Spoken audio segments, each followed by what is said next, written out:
بسم اللہ الرحمن الرحیم۔ کھانا بنا لیتی ہو بیٹا؟ وہاں بیٹھی عورتیں سر سے پاؤں تک اس کا جائزہ لے رہی تھیں۔ جی آنٹی۔ اور کیا مصروفیات ہیں گھر کی؟ نفاست سے تو پتہ چل رہا ہے کہ گھر کے کام بھی آتے ہوں گے۔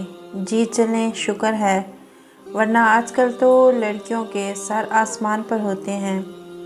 آپ نے اچھی تربیت کی ہے اپنی بیٹی کی، قد تو مناسب ہی لگ رہا ہے۔ ان عورتوں نے آپس میں سرگوشی کی جو کمرے میں بیٹھے سبھی لوگوں کو سنائی بھی دی۔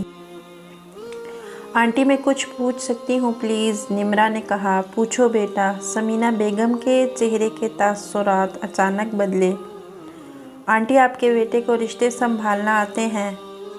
رشتوں میں توازن رکھنا آتا ہے اس کو؟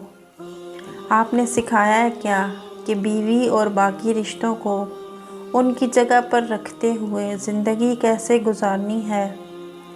کیونکہ آج کل کے مرد بہت دفعہ اس میں ناکام ہو جاتے ہیں، یا تو ان کا سارا جھکاؤ بیوی کی طرف ہو جاتا ہے یا پھر باقی رشتوں کی طرف۔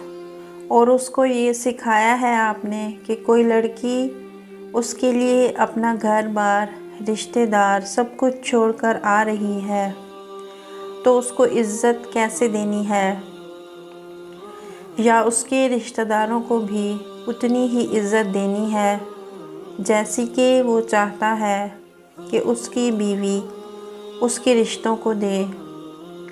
اور ہاں، اسے یہ بتایا ہے آپ نے کہ بیوی کی گھر کے کام کاج کرنے میں مدد کر دینا اور اس کے ساتھ دے دینے پر آپ اسے رن مرید نہیں کہیں گے، بلکہ یہ تو ہمارے پیارے نبی اکرم صلی اللہ علیہ وسلم کی سنت ہے۔ اسے یہ بتایا ہے آپ نے کہ بیوی پر چلانا، اس پر ہاتھ اٹھانا، اس کو سب کے سامنے ڈانٹ دینا بھی بہت زیادہ غلط ہوتا ہے۔ اس سے بیوی کی عزت نفس اتنی ہی متاثر ہوتی ہے جتنی کہ ایک مرد کی ہوتی ہے۔ شوہر کو بھی دوسروں کے سامنے اپنی بیوی کی عزت کا اتنا ہی خیال رکھنا چاہیے جتنا کہ وہ ایک بیوی سے توقع کرتا ہے۔ مجھے امید ہے کہ آپ نے بھی بہت اچھی تربیت کی ہوگی اپنے بیٹے کی، ورنہ آج کل کے لڑکوں کی کیا بات کریں۔ کمرے میں خاموشی پھیل گئی اور وہاں بیٹھے لوگ ایک دوسرے سے نظریں چرانے لگے۔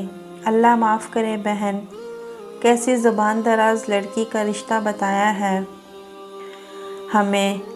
یہ تو میں اس لیے کہتی تھی کہ نوکری کرنے والی کا رشتہ نہ بتاؤ، مجھے اللہ جانے کون بیاہے گا ایسی شاطر لڑکی کو۔ لڑکے کی ماں نے گھر سے باہر جاتے ہوئے اپنے خیالات کا اظہار کیا۔ نمرا وہاں بیٹھی مسکرا رہی تھی، ایک عجیب سا سکون اس کے چہرے پر نظر آ رہا تھا۔